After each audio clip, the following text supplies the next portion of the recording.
Yeah, so I mean, anxiety like that is actually it's actually quite normal though. Like do you want to repeat just a little bit real quick? I'm sorry, that was like so good though. Um, no, uh my anxiety, I had anxiety at work because I had a lot of deadlines due at the end of the month and it's all piling up. And so I had trouble. Um, I wanted to hide under a pillow and then I ended up just taking it all home, taking a deep breath and then checking it away and check each box, check each step. And by the time Sunday night came, I looked back of all the boxes I checked off and I was like, wow, I got the lesson plan done. I got the planning done for the rest of the month. I got documentation entered, and I got all the emails that I refused to look at all week answered. So That's it awesome. worked. That's awesome. Yeah. So this week's training, and I know I wanted to record it yesterday, but I ended up not recording it, so I figured I'm just gonna do it tonight. So anxiety, like understanding anxiety is actually when you talked about your anxiety right now about just having so much to do and not really knowing how to do it all.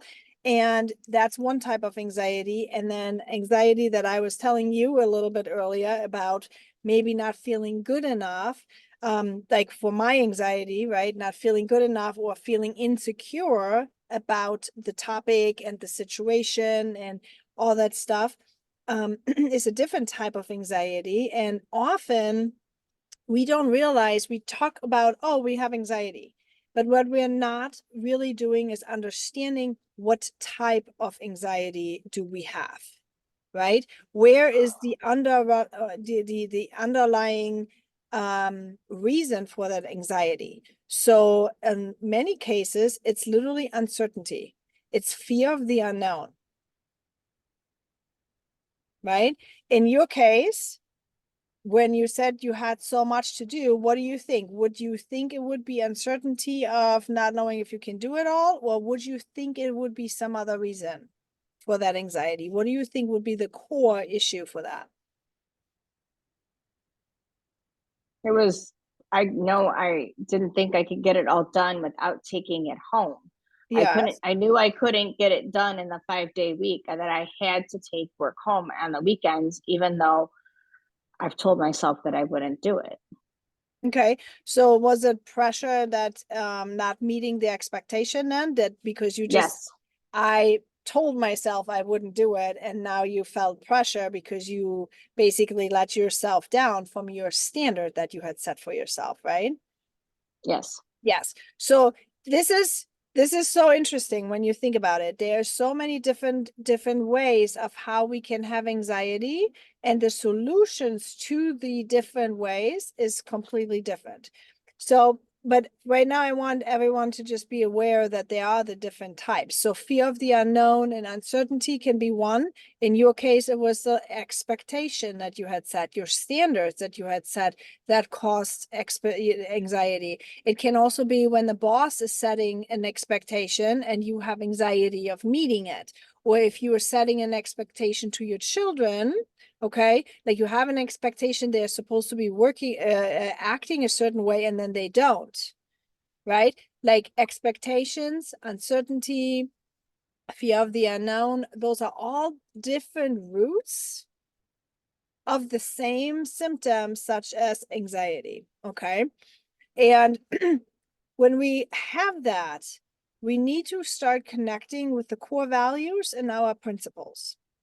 Because when we connect with what we believe at a core, we can run these anxieties against the core value. Let's play it in your case, right? Your expectation that you were not going to take work home. That caused you so much anxiety. What core value would that be rooted in?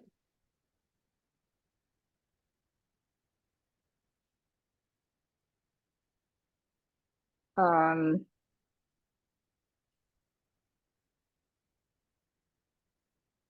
Core What's the value. thought? Yeah, what's the thought behind it that does not allow you to say, oh, it's totally fine that I'll take work home for the weekend?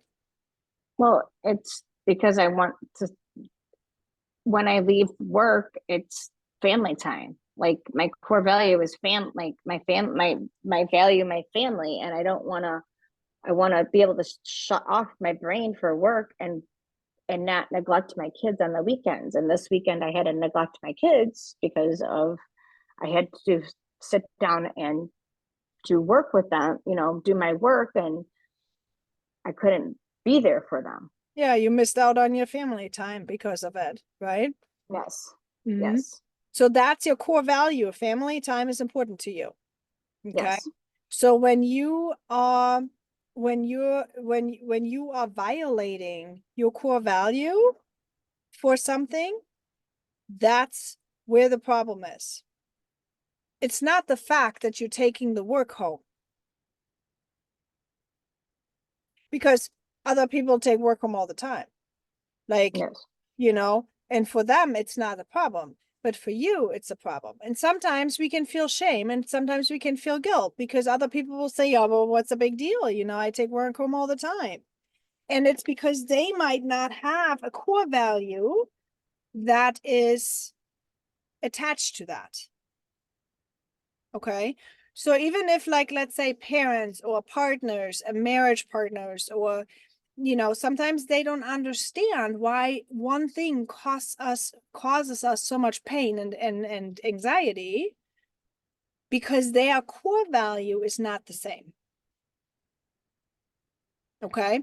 So when we find that we have anxiety and then there's somehow that other people don't necessarily understand that, always check on the core values, because that is the reason why we feel that in the first place. There is a misalignment of what you think should be happening Mm-hmm. versus what is actually happening. Okay. So when that happens, you are like, okay, well, what am I going to do with this now? Right? I know my core value is family time. I still have to take the work home. How do we alleviate that anxiety feeling in that case? It's when you recognize the thought, when you recognize that it's your family time. I should be spending time with my family, but I am now sitting at work. Now that's a thought. And when you have a thought, you can reframe the thought. You can say, I know I should be spending time with my family right now. I do know I have work to do. So I think I'm going to be okay with doing work for my 2 hours, and then I'm spending quality time with my children. Or I'm letting them play with grandma, and then I'm going to do quality time. See, it becomes, when you recognize the pain thought that's violated here, you can reframe it to make it all right, to make a Mm-hmm. solution for still valuing your core value. Most people are not aware of where the misalignment comes in between the core values and the actual fact of, because it's a fact, you have to do your work, right? Without your work, you're not going to get a paycheck. You need a Mm-hmm. paycheck to take care of your family. I mean, it's kind of like this catch-22, right? So what choice do you have? None. You have to do the work. So in order to feel good and less anxious about is what you already did. You focus super great with your checklist and got it done. But you can additionally make sure you do something extra special in connection time with your kids in that case. Does that Yeah. make sense? And then that way you feel really good about that weekend because you got it Mm-hmm. all done. So when we reframe those thoughts, we can change the outcome of how we feel. So instead of looking at a shitty time for the weekend, we can actually look at actually I was super productive this weekend. That's amazing. Right? Yeah. So Mm-hmm. understanding that is huge, because you can apply it to any kind of, when you feel anxious about it. Like for me tomorrow, I explained this, right? And give you a second example here. For me tomorrow, I have a lot of fear of the unknown. I don't know what customer competitors are going to be at that meeting. I don't even know where the meeting is at. I don't know who the customer is. I have never met any of these people. Like, there's a lot of fear of the unknown right there. Okay. So I could choose now to think this is going to be a disaster. I don't even like, over dramatizing it. I can choose that. And that's what most people do. And then I feel a physical reaction to that when my thoughts want to go that way because I tend to over dramatize things, right? That's my weakness. So when you're aware of what your strengths and your weaknesses are, now you're using your strength and your weakness to combat that anxiety, right? So for me, I know my weakness is to over dramatize things. So my brain wants to go immediately into, oh my gosh, I'm going to be the biggest idiot and I'm going to stumble my words and I'm not going to be able to speak and I'm going to like not know what to know. And I like it goes rampant very fast. I also do know though what my strengths are. Okay. So that's my weakness, over dramatizing. My strength would be that I am very resilient. I can pivot on a dime. I can read people very well and adjust, and that I am a very confident person, right? So in this case, again, we are going back to the root causes. The fear of the unknown causes me to think I'm not good enough. That's a thought, the underlying root cause thought that I have. I'm not good enough for this meeting. Who am I to go into this meeting? Imposter syndrome. Oh my gosh, why am I having to be there? I have never been in this part of the country even. Right? I haven't even been in my hotel room. Oh my word. It's like, like seriously, like my brain wants to go there. But because I have those skills, what I'm going to do now is I reframe my thoughts immediately and I say, yep, okay, oh, drama queen Stephanie, hang on 1 second. Because we also are very resilient. We also can sleep necessarily in our car if we don't have a hotel room. We also we also know that people are resources. We also know there's a gazillion hotels in this area. So if this one is booked up, even though I called, I can probably find a different one, right? So I'm going to go onto my strength of finding resources. So I'm reining in that over drama queen in my brain and say, yeah, hang on 1 second. We're going to focus on this. It's the art of focus on my strength versus on the weakness. Okay. So when you are aware of what you have, like when you have the fear of the unknown, if you are aware of the things you can control, the things that like I know how I'm going to react to people.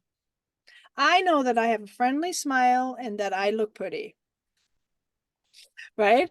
I mean, it's like, so I'm going to go there tomorrow and I'm going to just shake everybody's hand and charm them away with my German accent, And that's that's a thought that I'm going to put into my brain because that's how I'm going to just show up over there tomorrow. And if it's going to be horrible, okay, well, then I get in my car and go home, you know, after it's done. And I'm like, went to the ringer and that's that.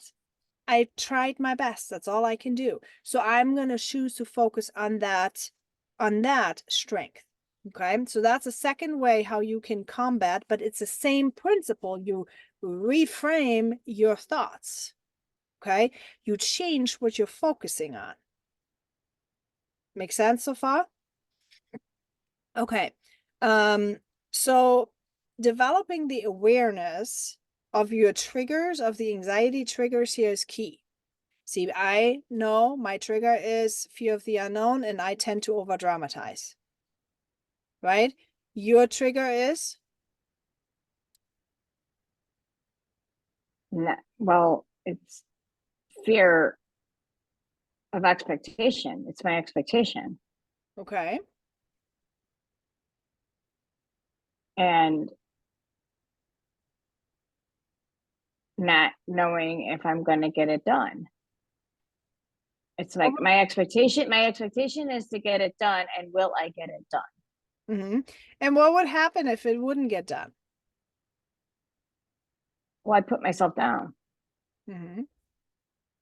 I go through the shame cycle. Right. So I do everything in my power to I get ahead. I mean, I've been told I beat myself up all the time and I'm too hard on myself. I was told by 6 coworkers last week that I was too hard on myself and that I Really? got to loosen up. Tell me more Yes, about it. that I want the best for these children, and I want, I feel I feel defeated half the time when I'm with these kids because it's a hard class. It's a lot of diverse learners. And so I had several observations of coworkers coming into the classroom. I had supervisors, I had other coworkers assisting me and helping me with these children, which then made me feel like I suck as a teacher. So then I felt horrible. So then I got feedback from all of them and they said, Laura, you are phenomenal. You need to stop beating yourself up. It's these damn kids, and you need to just take a deep breath and just keep moving on and just not it's these they're just hard kids and they have many different needs and you are not a superhero and cannot handle them all. But I needed that positive feedback from all of them in order to and validate and find a validation, because I kept digging my head into the sand. Right. Okay. But that's good to know, right? I mean, that's just good to know that you sometimes just need that feedback. And there's nothing wrong with needing that feedback, because what you're doing is you're checking yourself. You're checking yourself. And I think it's actually very admirable that you are checking yourself whether or not you are on track. Are you doing good? Is it like me, or am I making a mistake? And I mean, yes, if you did it consciously or not consciously, or if they did, doesn't matter. Okay. But Yeah. just being able to take that feedback is really, really good stuff. And Mm-hmm. sometimes you can maybe even ask, like if you feel insecure about something, you could ask, because this, in my opinion, is a very good attribute and shows a growth-oriented mindset, because no one is ever expecting anybody to be perfect, and nobody needs anybody to be perfect, because there's no such thing as perfectionism. The reason why there's no perfectionism, because what I think is perfect is not what you think is perfect. See, my core values are completely different than yours. And of course, everything aligned with my core values, principles, and experiences is making things perfect for me. Mm-hmm. But that doesn't mean it makes it perfect for you. Okay. So if people have this, oh, I am perfect and I don't need any check-in and yada, yada, yada, yada, yada. That actually is almost like denial, if you ask me, because everyone has opportunity to grow. You always will learn more. You will always level up. And I think it's actually a sign of maturity if you ask for feedback, if you ask for help, if you ask for, like, can you take a look at this? I just want to make sure I have a second pair of eyes, like am I missing something? To me, I feel like that is a actually sign of maturity, not a fear, like not a failure, Yeah. you know? So yeah, this is but it's interesting to know. So pay attention to where your triggers are. Your triggers is like the lack, the not feeling enough, right? The feeling in like what's the word for it? Not insignificant, insufficient, Yes. right? I always feel like I'm not good enough. So that's, I always feel like I'm not doing the best I can. Do you know how you can change that thought? I'm not good enough. Tell myself I am good enough. Yeah, but you're lying to yourself, because you, like, when you say, "Oh yeah, I am good enough," then your brain is like, "No, you're not." No. Right? I mean, that doesn't Yeah. help. But you know what would help is if you run it through your core values. If you define for yourself what you consider as good enough,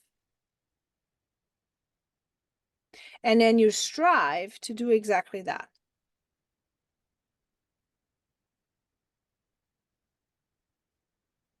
Yeah. you know? And then every single time that thought is coming, I'm not good enough, you can say, wait, hang on, I have the list right here. I've done this, I thought I was good enough. That I'm not good enough is like literally gonna go out the window. You just have to clearly define what you believe is good enough in that situation.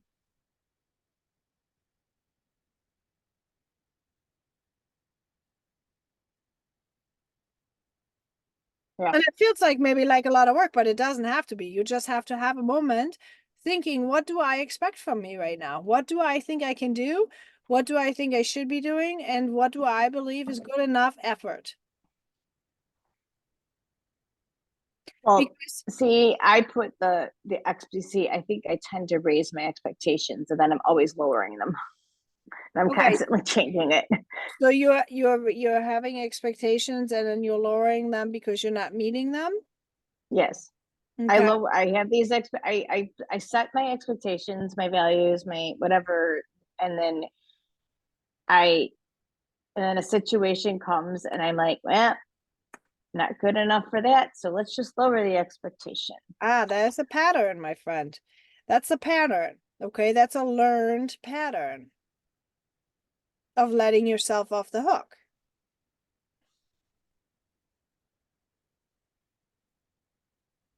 That's something Okay. that's something that is just a bad habit, you know? Yeah. It really is. It's just a bad habit like smoking.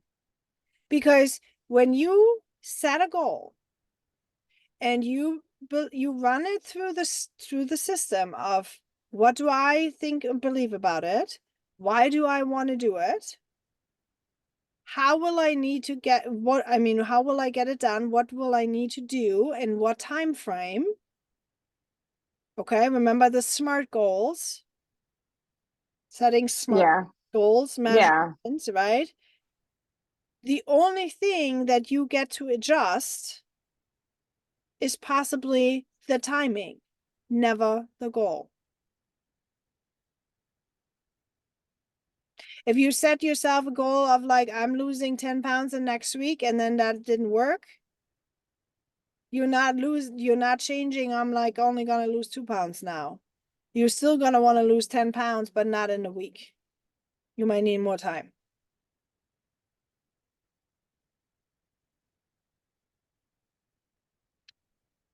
Yes. Even if you take longer, then it's just good to know that you need to take longer than 1 week. It's just good to Mm-hmm. know. But it's not a failure. It just takes longer. Do you see what I mean? So if you Yes. yourself, if you adjust that goal, there's two reasons for it. Either you just didn't have any meaning to it didn't mean anything to you, then you need to adjust a better meaning to it. Like, why do I want it? What does it mean for me if I achieve that? Because if maybe you don't even want it. Maybe you think you need to have it. Maybe it's not important to you because it's not matching with your core values and priorities, but maybe it was someone else's core values and priorities that you are not necessarily standing behind. Do you see what I mean?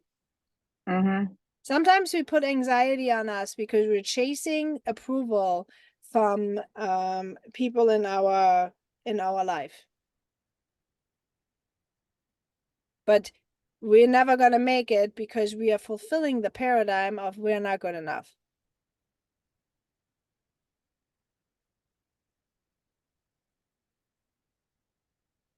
Okay. So navigating those triggers and always keep coming back to, do I want this? Do I really, really want it? Why do I want it? That is going to be your compass of making sure that your actions will actually bring you benefit. Because sometimes, see, I'm going to give you an example. A lot of people are in my family are annoyed with me wanting to have things always organized and clean, right? And they're like, why? You were like OCD. Like, I know that a therapist had said to me once, you are OCD. I am not OCD by no means. I just have standards that if I have animals, I want it also clean. I love my animals, but I cannot stand the hair. I just cannot. And I don't like having all the hair all over the place. So I need to have it vacuumed every single day. It's just a standard that I have. Okay. And when you have a standard like that, that's you can talk to people about it, you can stand behind it, you can accept it for yourself, and that's it, right? But if you are not clear about why you're doing something, or that you even want to do something, you're just chasing things and you are on this autopilot. Okay. Does it make sense? Autopilot. Yeah. Autopilot. I'm really good at autopilot. I'm Yeah, really good at you're an autopilot. autopilot, right? But you want to make sure that the actions that you're taking are actually going to be something that brings you joy and Yes. happiness, and that fulfills your core values. Family time, you said, right? Family time is a core value. Mm-hmm. Make sure that's a big rock. Make sure you put those big rocks in every single day. So building the skills for mastery is really what you practice. Every time you have an anxiety moment, you start analyzing what is the root of this. Is it the fear of the unknown? Is it because of its being different? Emily Zima. Hang on 1 second, okay? Just one.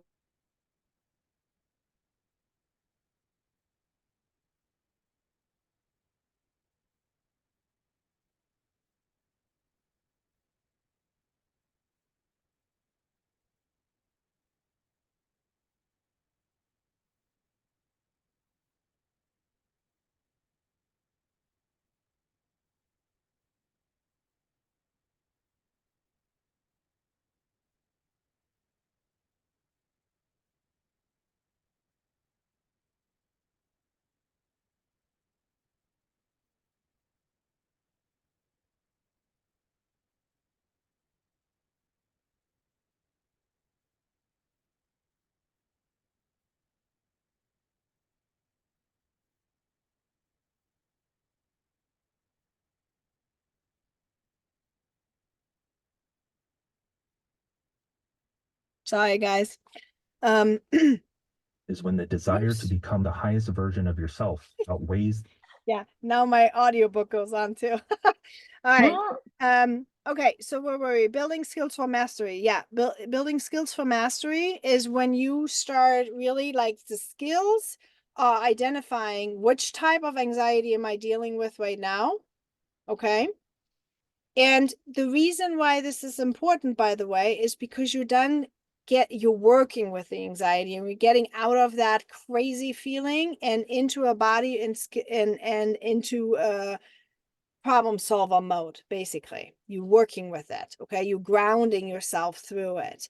So skills are identifying what kind of anxiety am I dealing with? Where's the root cause? Is it the fear of the unknown? Is it the overwhelm? Is it the I don't know what else is going on? Like core values, principle, like where is the anxiety? What is exactly happening here? And then from there, you are basically working with it. Sometimes when we're so crazy nervous, like I know this will happen to me tomorrow. Okay. I already know because I know my body. I know that right before I'm going to go to that place, because, when you're introverted and you have to be in an extremely extroverted situation, it can really cause your body to have a lot of stress. And there's something like the sympathetic nervous system where you are hang on where your body is going to just shot fires, right? How do you calm that down? Like you breathe in, you on the top breathing in, you count 1 2, And then you count, you breathe out for 8 counts out. So you breathe in 1, 2,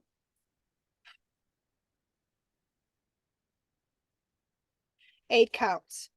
That's one of the things. You can do that very quietly. Nobody even knows this. But that's how you start calming down your system enough so that you can actually operate it, right? You ground yourself. Sometimes anxiety, like anxiety grounding workout is like you have to take a look. Okay, I see a sign, I see a lamp, I see, like, getting yourself into the present is also a practice, a skill that you can have a relaxation technique, basically. So breathing, grounding yourself through, like, seeing, what do I have here? Sometimes people have these fidgets, okay? Like, you have like, sometimes you can have a fidget that you can use to, they are meant to get you into the present. And just enough for your brain to catch a wave of saying, okay, hang on a second, what is it? What is being violated here right now? What am I believing? Because it's always uncertainty of something that is causing anxiety to happen. And when you can become certain, that anxiety is going to be gone.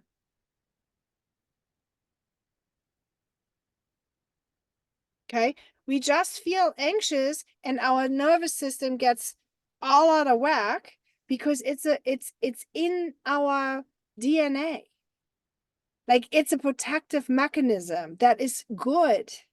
But anxiety, like, we push anxiety away when in fact we should just be grateful for it because it gives us the warning signs as to what is happening here.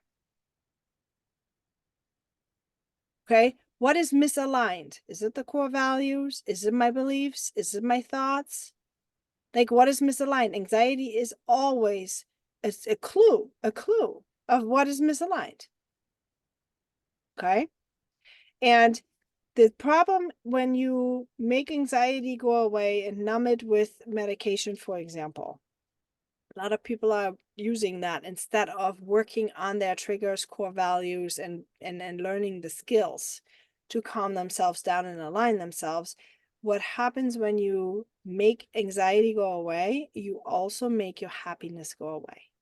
You can not numb only the negative emotions. You numb everything.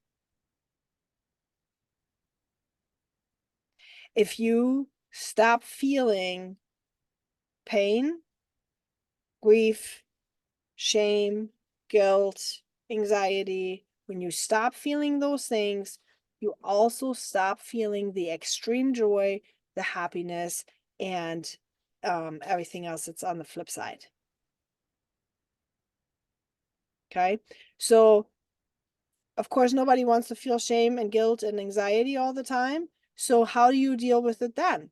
You work through it so that you shorten the amount of time. See, the anxiety trigger comes, you have mastered your skills, you know how to deal with it. You start breathing through it and you're going to go through it just fine. It's the bull or the cow and the cloud scenario. Okay, so here's the rain cloud, and if the bull goes into the rain cloud, he's saying, okay, screw those triggers, I am going after it. And the rain cloud goes and whoop, the bull is outside on the other side, nicely in the sunshine. While the cows, which is most people, rain cloud here, cow says, oh shit, rain cloud is coming and it's gonna run, it's gonna run, it's gonna run, it's gonna run, it's gonna run. And next thing you know, it's just way longer trying to escape the rain that's always going to come. That's the same situation when you're dealing with anxiety, okay? Or overwhelm or anything else for that matter. We need to learn and master those skills, and then we need to get after it. Like the bull. That. Yes, like the bull. Be the bull. Be the bull. Be the bull. That's right. Yeah, those triggers gonna go much shorter with anything and everything. And once you can control this, even really hefty news, I'm not going to go into detail now, but even hefty news, it's the same system. You process it and you understand, and then you go into what's my next right thing. And that's how you function through extreme trauma situations. Okay. You will, when you master this system, when you master these skills, when you master that personal development, you are actually gonna shorten the pain time, and you increase, like, it's never gonna go away. Okay. Like, we want to just be clear. Anxiety will always be there because it's normal. But we're shortening the amount that we're feeling anxious, and we're increasing the amount that we're feeling happy and in control and confident and all these amazing things that we want to feel. So, do you have any questions? Does anxiety come along the lines of the female cycle? Do you have any research on that? I don't have any research as of this moment, but I could imagine it would, because hormones are being obviously triggered when you have a female cycle, right? And hormones control a lot of things in our body. Okay. What's your is that what you're experiencing? Oh yeah. I get more anxious every time. Mm-hmm. Like, and then I shut down, and then I go through what did you call it? Learned habit, The bad habit. Mm-hmm. the bad habit. I just start, and then I just go into this shame cycle, and then I stop and I duck my head turtle under the thing. But I've gotten slowly better at it, where now I breathe and do the So boxes, and I slowly have come out of it. I mean, what triggers it? it's the overwhelm. I've noticed it's every time of the month. Okay. Like, And every time, no, it doesn't matter if it's work or if it's something not even minuscule. It could just set me off, and I get anxious about nothing. could it be that you are not performing as fast or as efficient when you are getting close to your cycle, and that you feel like you're behind, and when you're feeling behind, you're being triggered with your anxiety? That's probably it. Maybe. Yeah. Okay. So when your body goes ready to have the cycle, your body is busy doing that, right? So we're not as fast Fast. doing all the other things. That makes sense. That makes a lot of sense. Mm-hmm. Huh. Thank you. So what could you do with this now? That I don't know.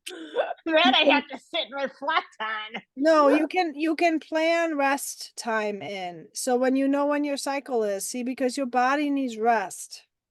When you have your cycle, your body needs rest because your body is busy doing the cycle thing. Yeah. Okay. And we are putting our body through so much bad stuff, like, because we are constantly expecting high performance with no rest times. Right? That's what we do. We beat our bodies up all the time. We're beating ourselves up all the time. And then we're surprised that we are feeling run down, sick, or exhausted. And then we see, this is like the bad cycle, right? Now we're feeling bad and exhausted, and we are compounding it with trying to eat the sugar to get ourselves to have that energy boost. Just so we can fulfill the expectation that we had set originally. Yes. Right? So that's what we have set. We have had an expectation, and we said that's what we're gonna have to do. And we're not aligning with, what's this kind of, we're not aligning, we're not aligning with understanding that values. we're also needing see. rest time. Okay, that we're needing rest time and seeing what the flow is. Okay, so self-love is not getting your nails done. Self-love is actually becoming aware of what is our cycle like, what is our, you know, like I know, for example, that after tomorrow, I'm gonna need downtime. I'm on a power through. I've been driving for 7 hours today. I have multiple meetings. Like, you know, I got up at 4 a.m. this morning because I had to do all my work before I went on the road. Tomorrow I'm going to have a big, huge meeting, right? I mean, it's big 2 days, and I've just been through the ringer for the last few weeks, right? So it's big, but I know that tomorrow night I'm going to need rest. I also know Wednesday I'm going to need rest. So I'm not scheduling nothing on Tuesday, Mhm. Wednesday, because that's self-love. That's recharge time. Okay. So when you are not aware of these cycles and these triggers, you keep beating your body up, and then you're surprised about anxiety. You have to become aware of what I said before, right? Understanding your anxiety. Okay. Like you just did, you worked it through. You said, oh, I think I have anxiety around this and this time. And then we were able to pinpoint why, because your body needs more rest. So now your action plan would be to make sure that around this time, you don't have any big projects and you just get some rest. Because your anxiety will go away. If you don't have any big like agendas that you need to fulfill around that time, your anxiety is going to be gone. Yeah. That makes complete sense. Okay. Mm-hmm. All right. Any other questions? Nope, I'm good now. All right, my friend. Then I'm going to quit the I need to go rest now. Okay, go rest, my friend, okay? All right. All right, we'll see you later. All right. Good luck tomorrow. Thank you. Bye-bye. Bye. Oh, luck is not an option. What? Luck is not an option. Oh, good. Failure is not an option. Failure is not an option. Failure is not an option. Failure is not an option. You're gonna do great tomorrow. Yeah, I know. I will. All right. I Bye. take care. Bye.